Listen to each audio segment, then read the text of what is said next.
Hey everyone, it's Tory Dog, and I'm back with the Microsoft E3 2018 recap. First off, we have a Halo Infinite, which is basically Halo 6. I grew up on Halo, basically. I played it a lot with my cousin, and I'm excited for it. I want to see what they do with it, but I'm going to hold off on all judgment until I see what it is. More of what it is. Next up was, this is a long ass list, by the way. There's over 50 games. At least that's what they said. A bunch of new titles that we never heard of before, so this is gonna take a while. Ori and the Will of the Wisps. I've never played an Ori game. I don't really know if they're good or not. Let me know in the comments if they are. Sicario, Shadows Die Twice. This game looked really cool. I believe it was from the developers of Dark Souls, so that means it'll be hard as shit and I won't get past the first level. But it was like Japanese samurais, but like he has all prosthetic limbs, but they're made out of rock, and that like allows him to do a bunch of cool shit. And then there is Fallout 76. We finally got a decent trailer for that, and I'm still excited for it. At the Bethesda conference, they announced that it is a survival multiplayer, which I'm not too sure how I feel about, although I absolutely love the setting of West Virginia. Next was The Awesome Adventures of Captain Spirit. That is made by the same people who made Life is Strange. It's set in the same universe as Life is Strange, so like Life is Strange, you know, the main character, she had like powers and she could turn back time. Well, this character doesn't have powers, I don't think, but he's like a child, so he can use his imagination and basically give him powers, you know. Next was Crackdown 3. I swear to God, I thought this game already came out. Nier Automata Become as Gods Edition. It's just the definitive edition of Nier Automata. I never played that game either. I played the demo. Never got past the fucking big robot boss. Next is Metro Exodus, another game coming out February 22nd, 2019, along with Days Gone and Anthem. So that's gonna be a super busy day right there. Hopefully they're all good games.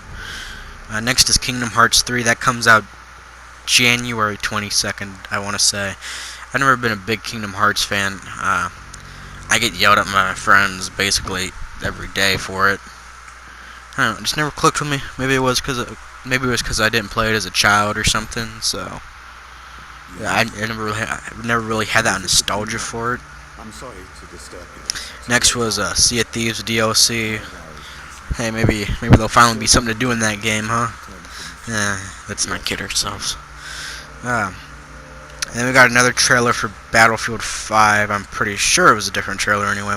I don't know. My memory is a bit foggy on that front. Next is Forza Horizon 4. I played a Forza game very briefly. I rented it, I believe. I remember liking it. I'm probably gonna check out this one. We Happy Few, another game I swear to God came out, but apparently it didn't. Next was PUBG. No one gives a shit about PUBG. Unoptimized garbage. Tales of Vesperia Definitive Edition. I like Tales of Symphonia, so I'll probably give this a try. Next was The Division 2, which comes out March 15th, 2019. And it looks really, really cool. I'm a bit hesitant though, because the first Division, I played it for a long time, I completed the story and everything, but the Dark Zone just got so repetitive. I got tired of being shot in the fucking back by random assholes, you know. I do have some good memories on there. Next was Shadow of the Tomb Raider, another game I'm really excited for. I love the new Tomb Raider reboots.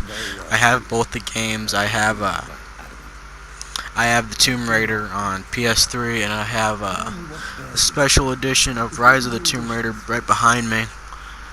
I love this game. Shit, just dropped it.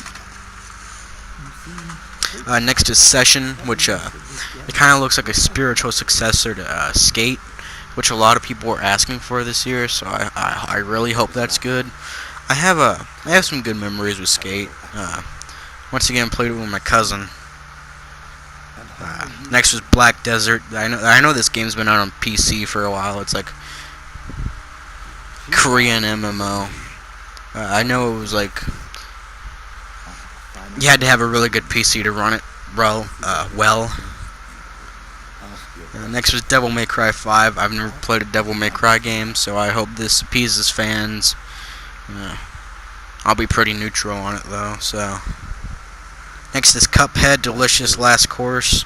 It looks like it's gonna introduce a new character, a new female playable character, and a new isle and a bunch of new bosses. So that looks cool. I love Cuphead. I love its art style, which I normally don't judge games on their graphics, but whenever a game just has that level of just originality to it, I kind of have to, you know. Next was Tunic, which basically looks like Zelda, but you're a fox. I'll give it a try if it's not, full release $60. If it's like 20 or 25, I'll get it, sure. Next is Jump Force, which it's a bunch of anime characters just going at it. Apparently, it's like one of my wet dreams.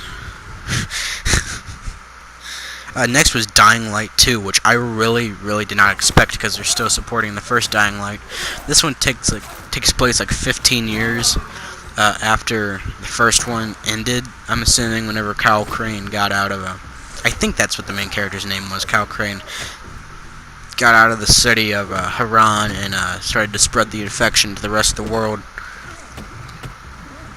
Yeah, it looks really interesting though. Kind of like almost have like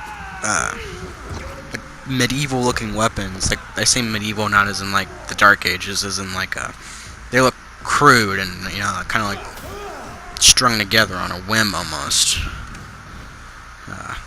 Next is Battletoads. That came out of fucking nowhere.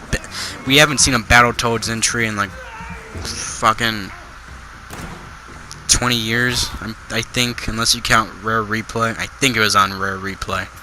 Don't quote me on that though. Just Cause 4. Again, I have some decent memories with Just Cause 4. Not Just Cause 4, Just Cause. I played it with my cousin a while back. We did a lot of the Easter eggs on that game. That was fun. There was this one island that looked like a pie, and then there's the like Bubble Blaster Easter egg. That one was really cool.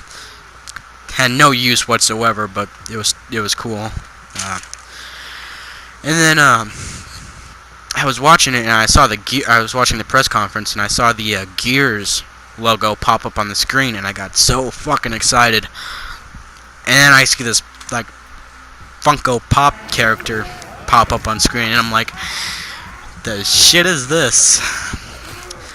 All hope just fading from my fucking soul. And now looking back on it, knowing what I know, I think it's cool. I have no idea what it's gonna be. I don't know if it's gonna be like a retelling of like the first Gears of War or something, just like with chibi characters. Next was Gears Tactics, which looks really cool.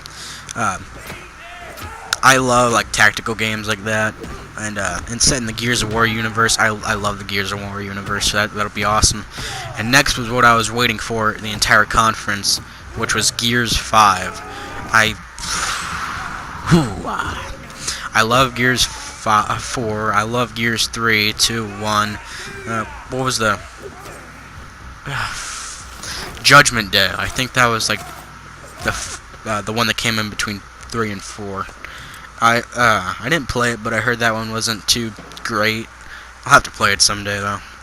Next was Cyberpunk 2077, which it's really cool what they did because it kind of make it look like it was like their displays were glitching up, which I almost thought it was real for a second, but then I realized it's a game reveal, and I knew it was CD Projekt Red. I don't remember how I figured it out. It was pretty obvious though. They were like pieces of their name were popping up sporadically, and I remember hearing some news about CD Projekt Red making a new RPG, and I had no idea what it was going to be. I heard it was in the future though, so yeah, I guess that was right. And anyway, my overall opinions on the press conference were, it was great. I have no complaints with it. There weren't too much talking. It was a lot of gameplay, a lot of games, and yeah, so far they're winning E3. Even with Bethesda, I hate to admit it, but Microsoft is winning so far. And yeah, that's pretty much it for this video. I'll be making a Bethesda rundown in a couple, I would say minutes, but let's face it, it's probably going to be hours. Anyway, I'll see you guys then. For now, like and subscribe. I love you all.